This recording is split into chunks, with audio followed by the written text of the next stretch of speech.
what you've been able to do, right, in this lifetime and continue to do.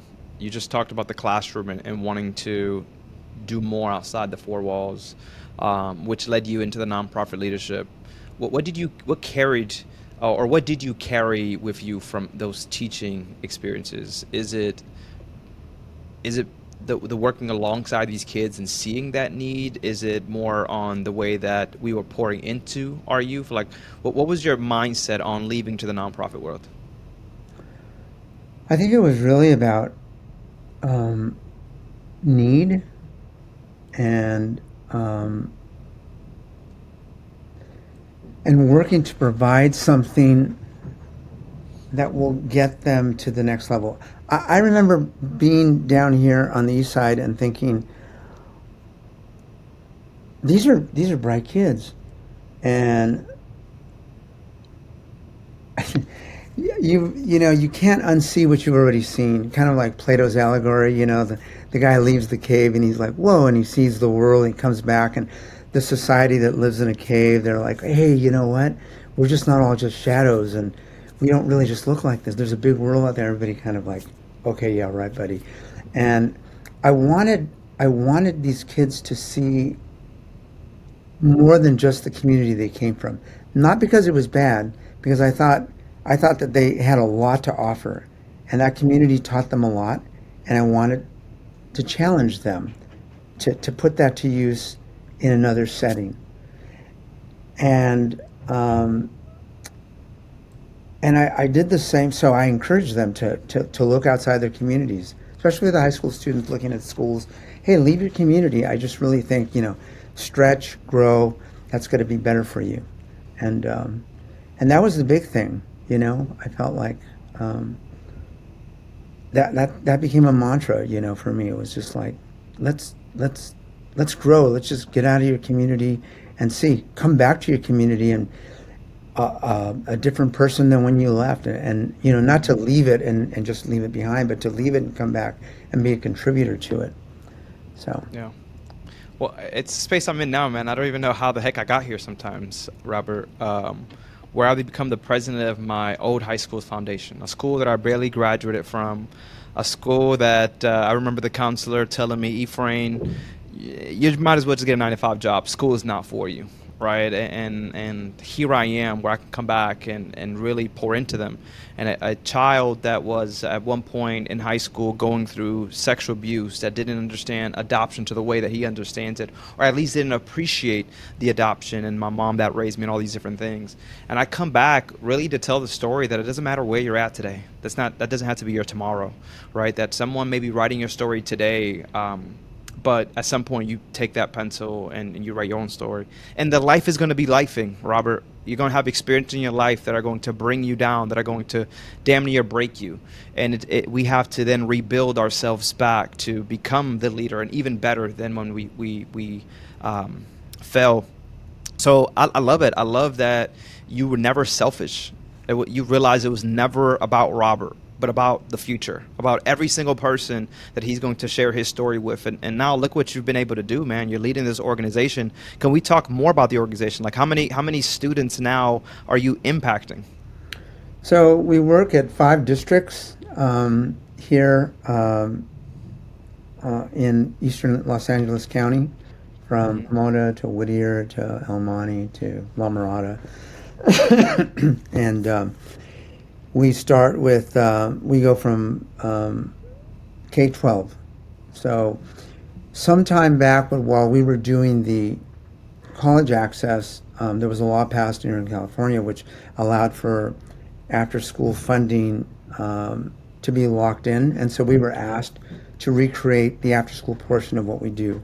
So now we serve after school for kinder through 12, but we do have a focus on trying to, again, really work with the district. No, none of our programs really look the same because every district and community is different. So we try to figure out what it is that they need. We have meetings around that, and then we will serve several thousand youth daily, um, and then um, and then work to provide them the necessary services that these state grants mandate. So, we need to provide an enrichment piece, um, a, um, a recreational piece. We have to provide a healthy snack. So even our recreation piece, we just don't roll the balls out. We develop leagues for them, and we make sure that our coaches are trained. Our number one thing is we want to make sure that the kids are having fun. That Hmm. this isn't the training ground for the next Bill Belichick that may want to come in and just yell at kids and be win win win, but that they're learning something and having fun. Yeah. I love this, man. And what do you think now with just technology and innovation just growing so rapidly, man, from when we were in school and to where we're at now? Everyone's kind of facing this AI journey, and respectfully so. I don't ever think that it you can take away the interaction from a teacher to a student. That human connection is everything. And I was actually talking to another leader. Is like, teachers, especially when you hire them from the community that they teach in, they understand these students and they can speak to them at a level that AI would never be able to speak and understand someone's background, right? And show the empathy. But I think there's some sweet spaces. You talk about programs and creating some of these programs and even probably incorporating AI into a program where someone can learn that. Where are you guys on AI? Is that something that you guys are excited about that's probably going to help you maybe on the back end so much more than the front end? You know, wow, that's a that's a big question with many facets to it. Um, uh, Using AI to help us do what we do is a good thing. Hmm. I also think that it, it it enables and can also stifle some creativity. So if we're asking somebody to think about a program or think about what's needed, yeah, they can use AI. What we have found sometimes is um, even with lesson planning. I know this because I've been in the classroom. I know teachers are like, just give me a lesson plan. And I'm thinking, well, what do your kids need? That's should Yeah. be your first question to just pull something off the shelf. There are some great teachers that will put that extra effort in, and you have to critically think about that. If you're just going to pop it into AI and pop something out, I really believe something's lost. Yeah, yeah, yeah. And so I think it enables some of that. And I think it's making its way down even for our students. Um, we have a scholarship program where there have been some kids that we've had some excellent recipients, and we've interviewed them, and so they really speak to what they've written and can really jump off that platform and tell you more. There are others that you can tell didn't write. It's just they're truncated sentences, this, that, and the other.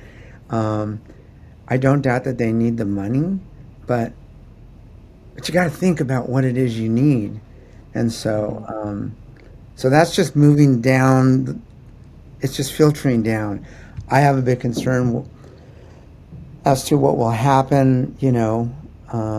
The biggest thing that I think that we take away from education is that our biggest role as educators is we, above anything else,